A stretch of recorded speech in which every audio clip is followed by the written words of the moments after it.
back to the show. According to the Mayo Clinic, an estimated 1/4 of Americans between the ages of 65 and 75 have some degree of hearing loss. And while you can't reverse it, you can take steps to improve what you do hear. Heidi Hill is an audiologist with the Hearing Health Clinic, and she's here this morning to tell us about the latest treatments. Hi, Heidi. Hello. Okay, so that's statistics for the 65 to 75 age group. What about the rest of Americans and their hearing? How are we doing? Well, overall, there's over 31 million Americans who have hearing loss, which is about 10% of the U.S. population. And a lot of people think that it's just older people are getting hearing loss, but actually over 6 million of those hearing impaired are between the ages of 18 and 44. So it can happen to anybody. Too many rock concerts, maybe. That's right. There's a variety of reasons, obviously, that you can get this. But you're telling us that, you told me that everybody doesn't necessarily come in and get checked to see if there's something they can do about it. How come? Well, unfortunately, only 25% of people with hearing loss treat it, because the majority of the time the treatment is amplification, and there's a lot of resistance to that for a variety of reasons. But also, hearing loss can be tricky. Most hearing loss is very gradual, and it happens over several years, and the brain just kind of adapts, and that hearing loss becomes normal. And also, the most common type of hearing loss is a high frequency or high pitched hearing loss. So a person may have normal low pitch hearing, so everything seems loud enough and I can hear you just fine. But not hearing those high pitched sounds, those treble sounds like S, F, S, T, H, P, can change clarity. So it's common for somebody with that type of loss to say, well, you're just mumbling. And unless you only talk to teenagers, then they might be mumbling. But typically, it could be that type of loss. Now, you brought some really cool things here. Technology seems to have changed, because I thought that all hearing aids were sort of flesh-toned things that fit in your ear. Yeah, that flesh-toned, big plastic piece in your ear sometimes that Grandpa hooked wore around your ear. Those are done. I mean, they're around. They're around, but there's so many other amazing technologies available. And with the microchips, they've really gotten small and discreet. Small is not the word. Look at this, Kevin. I've got it in my hand.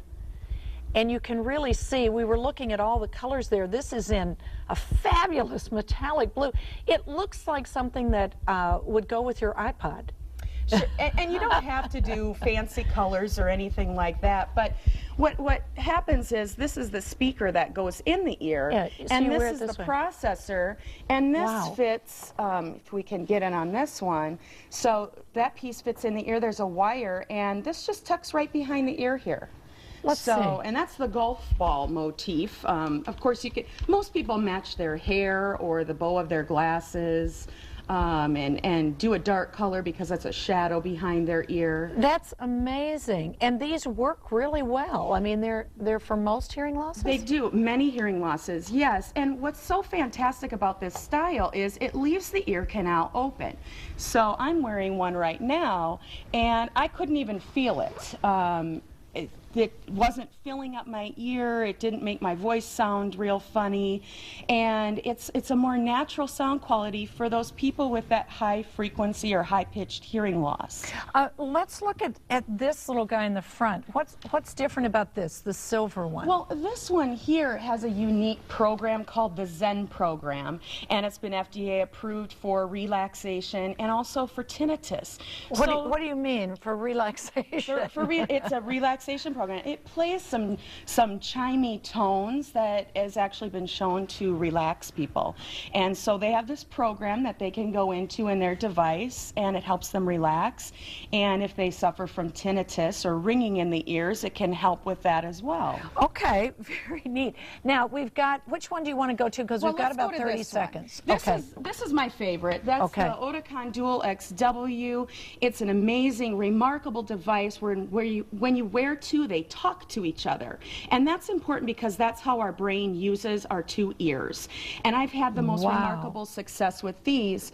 You can also use this device here called a streamer, and that will stream to cell phones and to television sets so that you can wirelessly send those signals to the actual hearing device. Does this go around your neck? That goes around the neck. There's a microphone here so that when you're wearing it, you hear it ringing in the devices. You press this phone button right here. Hello, you're having a conversation without picking up the phone. Very, very cool. Really neat information. I had no idea. It's nice of you to come by today. I'm going to tell everybody all about your clinic. The Hearing Health Clinic is located on Excelsior Boulevard in Hopkins. Free hearing screenings, free, are available on Wednesdays from 9 a.m. till noon. For more information, you can call 952-746-0232, or you can log on to hearinghealthclinic.net. It sounds like a lot more of us need that screening than we knew.